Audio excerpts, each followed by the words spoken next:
Hello అండి, welcome back to our channel HVS. ఈరోజు video వచ్చేసి ఏంటంటే బ్రెడ్ శాండ్విచ్. ఇది మనం బ్రేక్ఫాస్ట్ గాను లేదు అంటే డిన్నర్లో అయినా, మరీ కాదు అనుకుంటే ఈవినింగ్ స్నాక్స్గా కూడా తీసుకోవచ్చు. చక్కగా మనం ఇందులో ప్రోటీన్ ఎక్కువగా తీసుకుంటున్నాము, అలాగే ఫైబర్ అన్నింటికీ కలుపుకొని ఈ బ్రెడ్ శాండ్విచ్ అనేది ప్రిపేర్ చేసుకుంటున్నాము. కాబట్టి చాలా హెల్దీ, ఖచ్చితంగా ఇంట్లో ట్రై చేయండి. ముందుగా దీనికి కావాల్సిన వెజిటబుల్స్ తీసుకున్నాము. ఇక్కడ వచ్చేసి కీరా, టమాటా, క్యారెట్, అలాగే ఆనియన్స్. ఇక్కడ తీసుకోవడానికి మనకి రాగా తీసుకోవడానికి ఒక్కటే బాగుంటాయండి. ఇంకేదైనా కావాలంటే మనము వెజిటబుల్స్ కావాలనుకుంటే వాటిని కొంచెం హాఫ్ బాయిల్ వేసేసుకొని ఇందులో వేసేసుకోవచ్చు.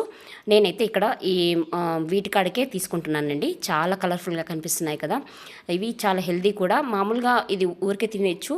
ఇలా ఊరికే తినాలంటే ఒక్కొక్కసారి మనకి బోర్ కొట్టినప్పుడు అనిపించినప్పుడు ఇలా ట్రై చేయండి. ఇందులో కొద్దిగా హాఫ్ స్పూన్ మిరియాల పొడి వేసుకోవాలి, అలాగే చిల్లీ ఫ్లేక్స్ వేసుకోవాలంటే ఒక హాఫ్ స్పూన్. తర్వాత వచ్చేసి ఇక్కడ పన్నీర్ అండి. ఇక్కడ పన్నీర్ని చిన్నగా స్లైసెస్ లాగా చేసేసుకొని కట్ చేసేసి వేసుకోవచ్చు. నేను ఇక్కడ హోమ్ మేడ్ పన్నీర్ వేసుకుంటున్నాను. ఇది వచ్చేసి పెరుగు అండి. మామూలుగా పెరుగులో కొంచెం వాటర్ ఉంటుంది కదా, కొంచెం స్ట్రెయిన్ అవుట్ చేసుకొని ఇలా చేసుకుంటే క్రీమీగా ఉంటుంది. కాబట్టి నేను ఇలా చేసుకున్నాను. ఇంతకుముందు మేము చేసుకున్నాం కానీ అందులో కొంచెం వాటరీగా ఉన్నందుకు టేస్ట్ అంత అనిపించలేదు. ఇప్పుడైతే ఇలా చేసుకున్నందుకు చాలా టేస్టీగా ఉంది.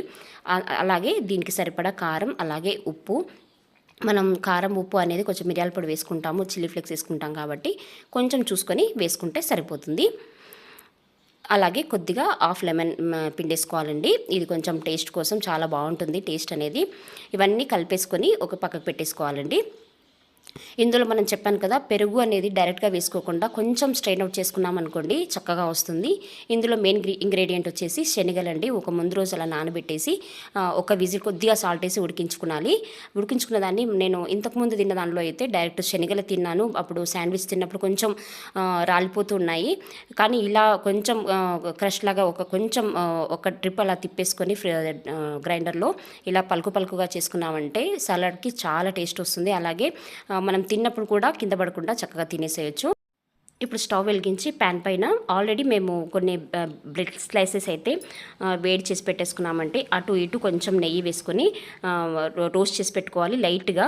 మళ్ళీ మేము టైం సరిపోదని చెప్పేసి ఫస్టే చేసి పెట్టుకున్నాము. మళ్ళీ ఇంకొకసారి మనం ఈ సలాడ్ వేసుకున్నప్పుడు మళ్ళీ కొంచెం వేడి చేసుకుంటే సరిపోతుంది.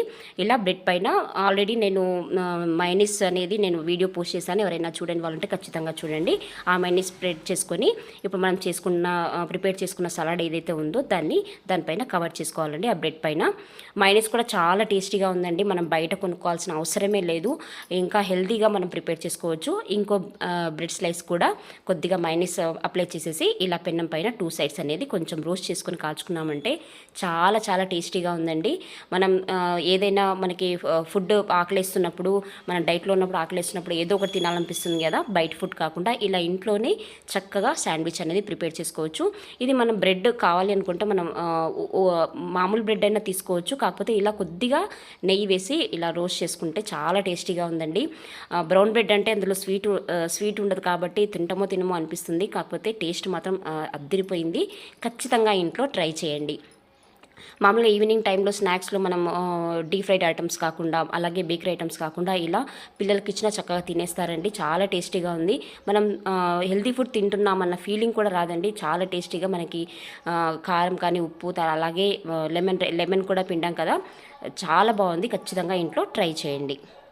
ఈ వీడియో మీకు నచ్చిందని అనుకుంటున్నాను. నచ్చితే ఇంకేముంది, షేర్ అయితే చేసేసేయండి మీ ఫ్రెండ్స్ అండ్ రిలేటివ్స్కి. మరో కొత్త వీడియోతో మళ్ళీ నేను మీ ముందుంటాను. నేను మీ Swapna. Thank you for watching.